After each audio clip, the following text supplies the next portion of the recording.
Kasus kali ini sedikit berbeda ya lur, dimana para pelakunya itu udah uzur alias bau tanah. Di dalamnya ada 3 kasus menarik jadi satu dalam satu video ya lur. Gak pakai lama, langsung aja kita gaskan ke case-nya. Kasus yang cukup menarik, seorang kakek yang umurnya ini hampir seabad diduga mempercocok tanam seorang nenek berusia 95 tahun. Kasus ini terjadi di kawasan Bekasi pada tahun 2023. Kisahnya berawal dari seorang kakek berinisial M. Biar enak kita sebut aja nama kakeknya Mario. Saat itu usia Mario udah menginjak 75 tahun. Dia merupakan warga desa Sukamurni, Kabupaten Bekasi. Berdasarkan informasi yang AA dapat nih, Mario ini merupakan mantan ketua RT di desa tersebut. Jadi kalau dia mantan ketua RT, pastinya banyak yang kenal dengan sosok kakek satu ini. Di sana kakek itu tinggal sendiri. Gak banyak informasi terkait keluarga dan sanak saudaranya. Tapi karena usianya udah menginjak 75 tahun, Mario ini katanya daya ingatnya itu udah mulai menurun dan udah mulai pikun. Kalau diajak bicara pastinya agak kurang nyambung. Seperti pada umumnya kalau usia segitu harus banyak jalan agar tubuhnya ini tetap bugar dan gak gampang sakit. Jadi setiap pagi Mario sering jalan pagi di sekitar kampung. Karena sering jalan pagi, Mario ini sering tegur sapa sama warga di situ. Gak jauh dari rumah Mario ada sebuah rumah milik si nenek berusia 95 tahun. Nenek itu berinisial MG. Diketahui MG tinggal di sana seorang diri. Kasus ini terjadi pada tanggal 5 Maret 2023. Pada pagi hari, seperti biasa Mario jalan pagi di sekitar kampung melewati beberapa rumah. Mario saat itu melihat si nenek bernama MG dan manggil untuk masuk ke dalam rumah. Dengan senang hati Mario datang ke rumah nenek itu untuk masuk ke dalam rumah. Sekitar pukul 9 pagi, keponakan MG bernama Rima berkunjung ke rumah MG. Saat itu rumah baru aja selesai dari sawah dan berencana membawakan makanan untuk MG. Karena udah kesehariannya Rima mengantar makanan untuk MG. Ketika masuk ke dalam rumah MG, Rima mendengar ada seorang pria di dalam rumah bibinya. Setahu Rima, bibinya ini cuma tinggal seorang diri di rumah. Karena merasa aneh, Rima segera berteriak memanggil MG. Namun saat itu MG nggak membukakan pintu. Karena kesal, Rima segera mendobrak pintunya. Di situ dia betapa terkejutnya Rima melihat saat si MG ini bersama dengan seorang pria bernama Mario. Rima pun cukup mengenal Mario karena dia adalah tetangga dekat dengan MG. Kala itu kondisinya Mario nggak mengenakan celana. Sementara MG terbaring tanpa sehelai benang pun. MG terlihat tampak kebingungan setelah sadar tanpa busana di dalam kamarnya. Dengan kesal, Rima bertanya, lagi berbuat apa nih si Mario ini? MG pun menjawab, kalau dia sendiri nggak tahu, karena baju dia tiba-tiba udah kebuka. Mendengar kayak gitu, Rima memeluk MG. Rima menangis sambil membaca istighfar. Setelah itu Rima memarahi habis-habisan ke Mario. Mario hanya bisa terdiam diri dengan kondisi mimik wajah kayak orang kebingungan. Gak berselang lama, Rima segera melaporkan kasus ini ke Pak RT, kemudian dilanjutin ke Polsek Sukatani. Polisi segera menangkap dan membawa Mario ke Polsek Sukatani untuk diinterogasi lebih lanjut. Kasus percocok tanaman ini menjadi gempar setelah viral di media sosial. Kasus ini cukup menggelitik para netizen karena mengingat keduanya ini udah sama-sama lanjut usia dan kemungkinan udah memiliki cucu. Di sisi lain, pihak kepolisian tengah mendalami kasus unik yang terjadi di desa Sukamurni. Setelah mendalami kasus ini beberapa hari, ternyata polisi mengalami kendala saat menjalani proses penyelidikan karena korban maupun pelaku udah sama-sama pikun. Lalu saat diminta keterangan, Mario sempat syok karena sempat kena omelan sama orang-orang di sekitarnya. Sehingga ketika ditanya, Mario cuma bisa terdiam dan irit bicara. Mario sempat mengaku kepada polisi kalau dia saat itu dipanggil sama MG untuk datang ke rumahnya. Akan tetapi setelah itu Mario nggak lanjut bicara lagi dan cuma diam seperti orang kebingungan. Sementara pengakuan dari MG cuma menceritakan saat udah kepergok sama keponakannya dan baru tersadar kalau dia itu udah nggak dalam keadaan tanpa busana. Rencananya pihak kepolisian akan memvisum si nenek. Setelah selesai diinterogasi, MG dibawa ke RSUD Bekasi dan menjalani perawatan medis. Namun besok harinya setelah tiba di rumah sakit, nenek tersebut jatuh sakit dan kabarnya dia mengalami trauma atas kejadian itu. Parahnya MG dalam kondisi sakit dan gak bisa bangun dari tempat tidur. Pihak keluarga MG menduga kalau Mario udah menjalankan aksi bejatnya lebih dari satu kali. Tapi karena faktor usia dan kesehatan dari pelaku dan korban, polisi kesulitan untuk menyelidiki lebih lanjut. Gak hanya sang nenek, tetapi si kakek Mario kabarnya jatuh sakit dan juga menjalani pemeriksaan medis di rumah sakit. Hingga sampai saat ini, AA belum nemuin nasib selanjutnya kasus ini. Bagi kalian yang tahu kabar terkininya, coba deh bisa tulis di kolom komentar. Barangkali kalian ya setinggal di daerah sama dengan kakek dan nenek ini. Nah, untuk kasus yang kedua terjadi di Sumatera Selatan. Ada seorang kakek tega gituin cucunya, dan aksi bejatnya ini udah terjadi selama 4 tahun lamanya. Kakek ini bernama Syafei, berusia 60 tahun. Dia merupakan warga Kertapati, Palembang, Sumatera Selatan.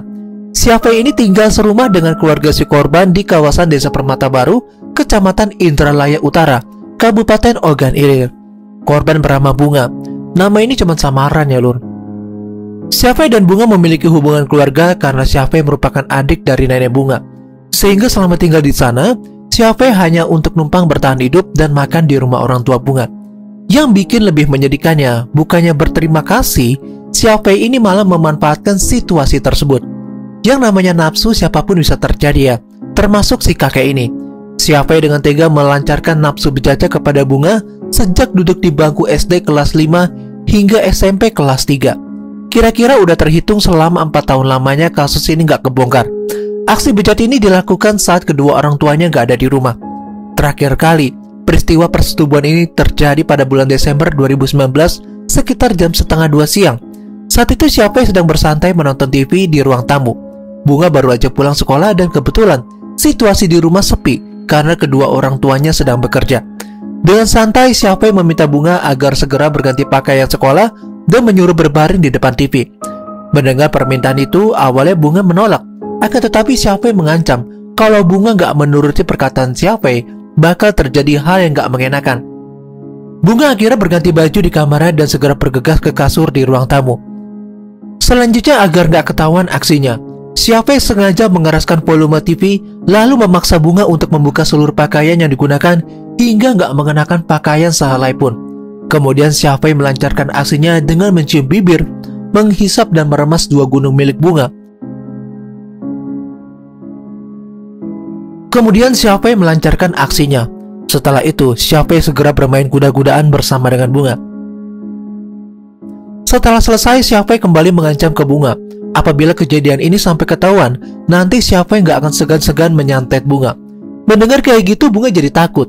Karena Bunga seperti nggak ada pilihan lagi selain mengikuti kemauan nafsu busuk si Syafei. Namun yang namanya kejahatan, sepintar-pintarnya menutupi kasus, pasti bakal ketahuan juga. Beberapa minggu kemudian, Syafei jatuh sakit sehingga mutusin harus pulang ke rumahnya di Palembang. Bunga melihat ini sebagai kesempatan untuk mengungkap aksi busuk Syafei kepada keluarganya. Awalnya dia mastiin dulu kalau Syafei ini nggak kembali ke rumahnya. Setelah mendengar Syafei mengalami stroke dan nggak akan kembali ke rumahnya, Bunga segera menyampaikan kepada orang tuanya. Pihak keluarga tentu aja syok nih ngedengar kabar ini. Gak butuh waktu lama, pihak keluarga segera melaporkan kejadian ini ke Polres Ogan Ilir. Setelah menerima laporan, polisi segera menyelidiki dan mendapatkan alat bukti yang cukup untuk segera menangkap Syafei di rumahnya di daerah Palembang. Syafei tampak sulit berjalan karena menderita stroke saat digiring ke Mapolres Ogan Ilir. Atas perbuatannya, Syafei dijerat dengan pasal perlindungan dengan ancaman hukuman maksimal 15 tahun penjara. Untuk kasus yang ketiga ini gak kalah menarik untuk kita ulas juga nih, Lur. Kasus ini terjadi di daerah Jawa Timur. Jadi ada seorang kakek berusia 73 tahun tega memperkaos sang gadis penjual nasi hingga gadis itu hamil loh. Kakek tersebut bernama kakek Mijan. Dia merupakan warga asal desa Siraman, Kecamatan Kesambean, Kabupaten Blitar. Di sana ia hanya tinggal bersama dengan istrinya. Kedua anak kakek Mijan udah berumah tangga dan udah nggak tinggal bersama kakek Mijan. Kesehariannya kakek Mijan ini suka mampir ke tetangga sebelahnya. Kebetulan tetangganya membuka usaha warung makan. Jadi kalau si kakek lagi suntuk atau lagi lapar, pasti dia mampir ke warung makan itu. Bisa dibilang warung makanan itu menjadi tempat favorit kakek Mijan. Bukan karena masalah makanan atau minuman yang enak, akan tetapi kakek Mijan ini diam-diam naksir dengan si anak pemilik warung berinisial IKD. IKD saat itu berusia 30 tahun. Dia memiliki paras yang bisa dibilang tuh manis dan aduhai. Mungkin karena parasnya yang manis, membuat kakek Mijan ini jatuh hati sama IKD. Kalau misalnya kondisi warung makan sedang ramai, kakek Mijan dengan sengaja meminta sama IKD untuk mengantarkan pesanannya ke rumah. Kejadian pertama kalinya terjadi pada bulan Februari 2019. Kala itu di rumah kakek Mijan lagi sedang sepi nih, karena istrinya lagi main ke rumah anaknya. Kakek Mijan gak mau menghilangkan kesempatan itu. Dia minta kepada IKD untuk diantarkan es teh manis ke rumah kakek Mijan.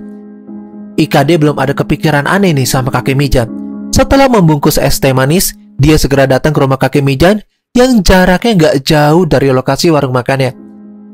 Sesampainya di sana, kakek Mijan minta agar IKD ini masuk ke dalam rumahnya. Di dalam rumahnya, ternyata kakek Mijan dengan leluasa segera mendorong IKD ke tempat tidur.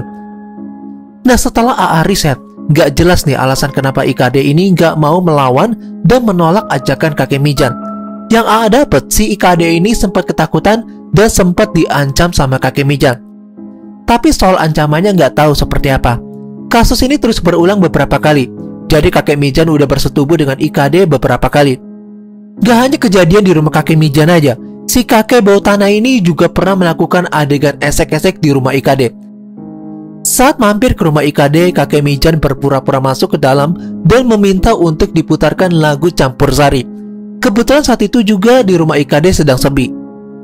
Setelah diputarkan lagunya, kakek Mijan segera memegang tangan IKD dan bermain kuda-kudaan.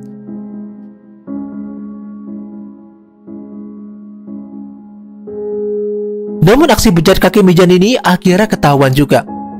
Pada bulan Desember 2019, ibu IKD sempat penasaran dan heran kenapa perut anaknya ini malah membesar. Ketika dicek rumah sakit, IKD dinyatakan hamil dan masa kehamilannya udah jalan 8 bulan.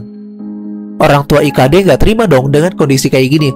Mereka sempat bertanya siapa yang tega menghamili putri tercintanya.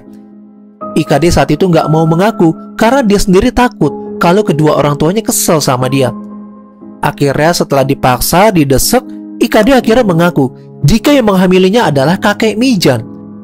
Mendengar keterangannya IKD, orang tua IKD syok dan gak terima kalau ayah dari jabang bayi ini adalah seorang kakek tua bangka bau tanah udah uzur berusia 73 tahun.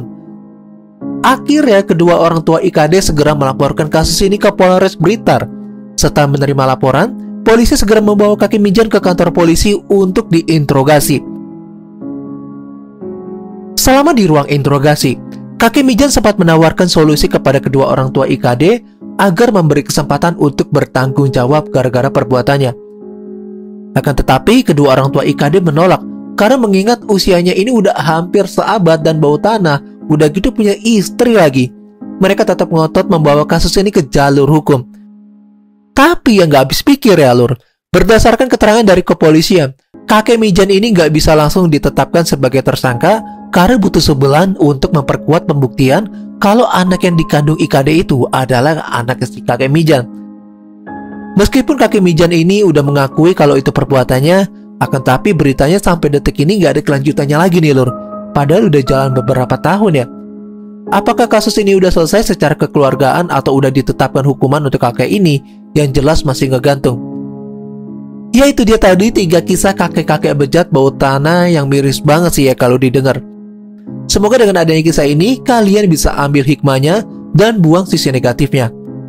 Dan kalau kalian punya kasus-kasus yang belum pernah dibahas sama YouTuber lain, coba deh komentar di bawah atau DM aja di Instagram @jurnalaa ya. I'm Jurnal AA and still next time, stay safe ya lur.